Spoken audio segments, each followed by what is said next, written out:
muna natin yung in-order natin na punlang siling talbosa.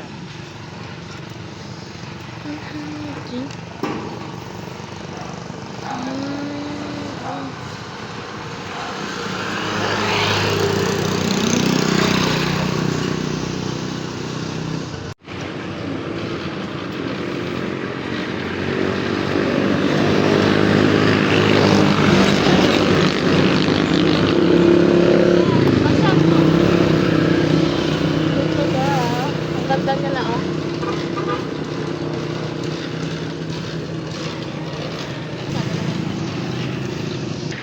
Madami pang ganyan, pero pagkakanulang lang sa kanya. Dito lang po yan. Mga kapakner, balit na nakuha na nga natin yung ating punla. Ang ganda, oh. Ang ganda, lalaki. Dadalhin na natin sa bukid.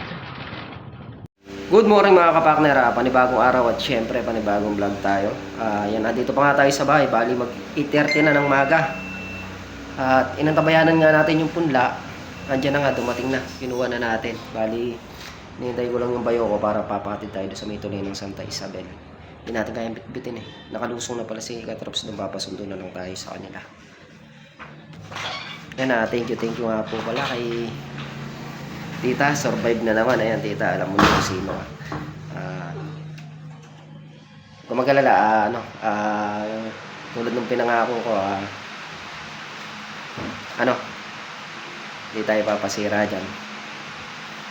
Kailangan lang natin talagang ngunit itong punla kasi naka-order ko ngayon. Ganda nung sili. Ganda nung silong talbusan namin.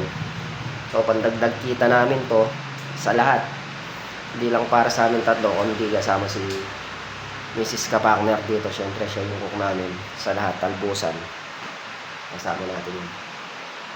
Maganda rin kasi nagiging presyo kung mga kapakner kung saan umaabot ng mga 150, 180, 200 yung kilo ng siling talbusan na to. Kaya susugal tayo. Ano lang naman, 4 na tray lang yung kakasya dun sa tatamnan natin. Hindi pa naka-araro yung nando sa gawi dun eh. Hindi natin sure kung pero pagka na-araro yun at meron pang punlang sili, bibili ulit tayo para din naman sa kanila. Napapakita natin yung punla mga kapakner. Yung mga kapakner, at ihatid nga tayo sa bukid. Sakay na natin dito. Hindi kasi kakasya. 4 na tray lang yung kinuha natin. Inatras natin yung 2 tray. Gawa nung wala pang nakakalabaw doon sa hindi pa nakaararo. Doon muna to sa naunang balag. Doon natin pagkakasyahin yan. 4 na tray. Kaya mga kapakner, at palusong na nga tayo sa bukid. Bali yung ating punla, ayun, nakasakay dun sa kolong-kolong ng aming bayaw. Pahatid namin dun sa hanggang tulay lang. Tapos papasalubong kami kala Katrops. Okay.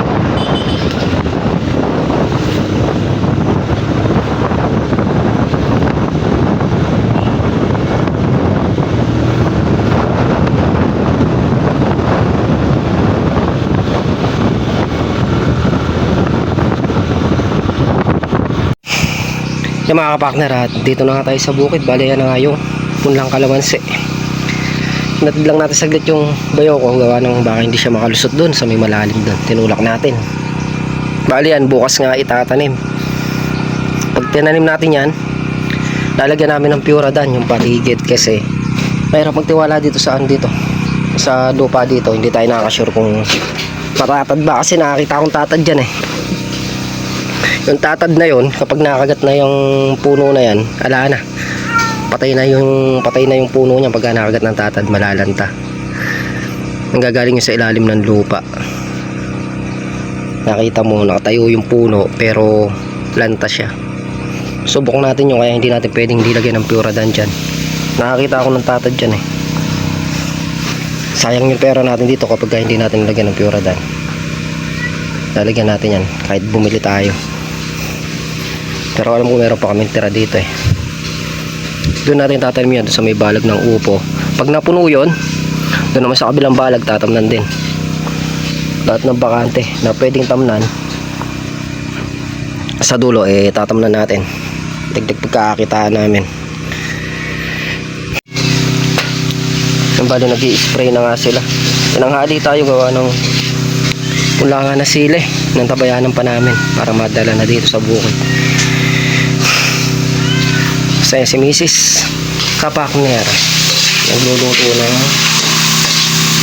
one of my favoriting salmon. Yan yung the best na ulam na marami.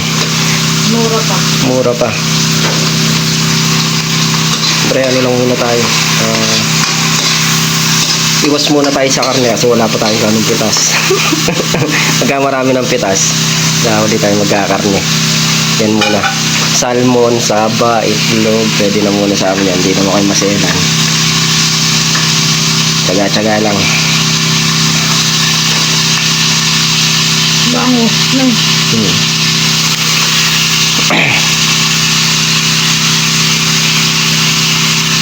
Yung mga kapakner at kabilaan nga sila ng spray. Andito si paring Carlo. Nagtatalap sila sa kabila.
Yung mga kapakner, dito tayo sa loob ng sitawan. Ito yung pinakadulo sitaw namin.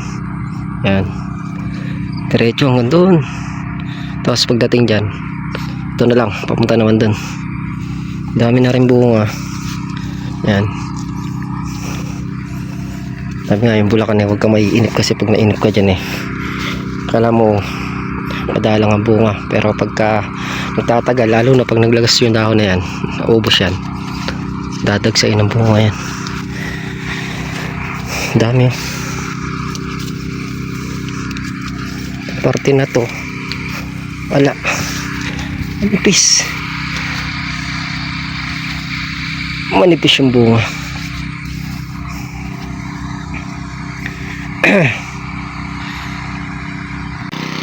Madami pa yung gamot. Kalahati pa.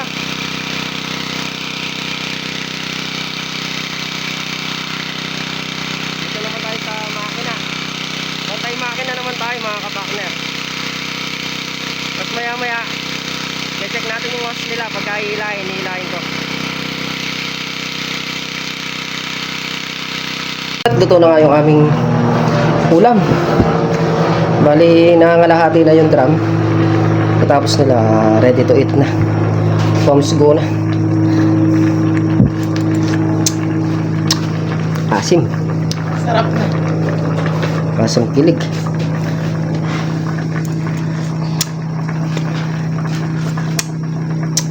Okay na alat na.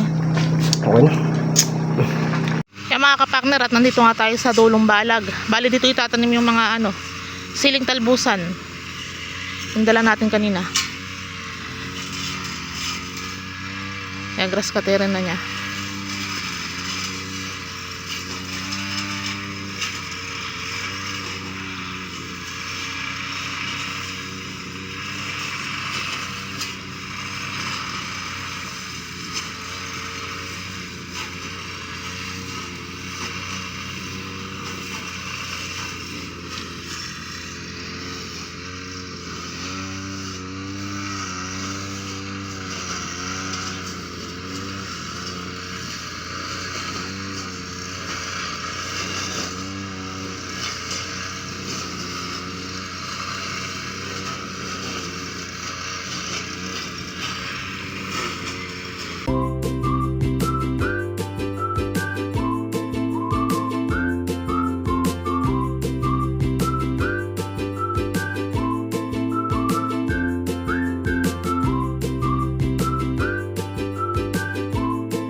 partner, sabi ko sa kanya, grass cutter na niya yung mga talahib na yun sa may gilid.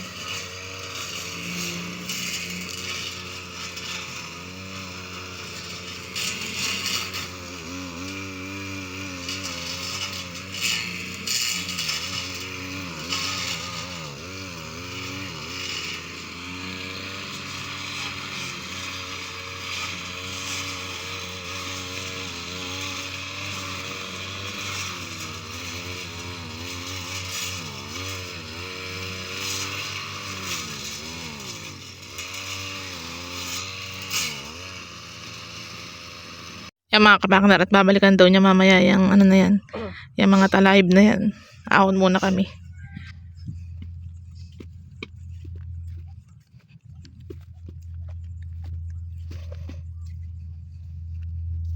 Yung mga kapartner, at nag-spray pa nga si Katrops dun sa taas. Pagkayari niya dyan, bababaan niya to yung unahan, pero yun, tapos na yun. Baba na lang. Hinilan natin yung hose sa baba para hindi na siya mahirapan. Mag-aano na ako nyan, grass cutter yung hindi nayari doon, tatapusin natin. Tapos yung sa puwitan doon, grass cutterin ko lang, gawa ng tatamnan din ng siling talbusan. Grass cutter na tayo, baka mamayang hapon umulan na naman. Yung mga kapartner, natapos na nga natin grass cutterin yung tatamnan ng sili. Tapos yung tanglad, pinutulan ko rin para hindi siya matuyo. Kailangan putulan kasi di-dispose pa yung bandang pag umangat mga December siguro. Pinutol natin. Yun nga, sa may gawing kubo, tinamuhan ko rin yung walang tanim din na konti dahil lalagyan natin ng sili malapit sa kubo na yun. Paikot kung saan natin pwede itanim yung sili dyan. Yung mga space na alam nating dinadamuhan lang na laging damo lang ang tumutubo, sisingit-singitan natin para makabawas tayo sa pagdadamo. Ganon din dadamuhan mo rin, tamnan na natin yung pwedeng tamnan para isang na lang. Tsaka kasi may tanim yon, mas maaasikaso, mas mapopokusan. Pag walang tanim yun hanggang sa lumaki lang yung damo. Bali tayo na nga lang nandito. Si Katrops may lakad yun Parang Carlo, mamaya pabalik na hapon. So kami lang ni Mrs. Kapakner muna dito. Yung sili siguro bukas na ng umaga na siguro natin maitatanim yan. Papasok lang natin mamaya sa bodega para hindi anuhin ng aso or dito sa kusina.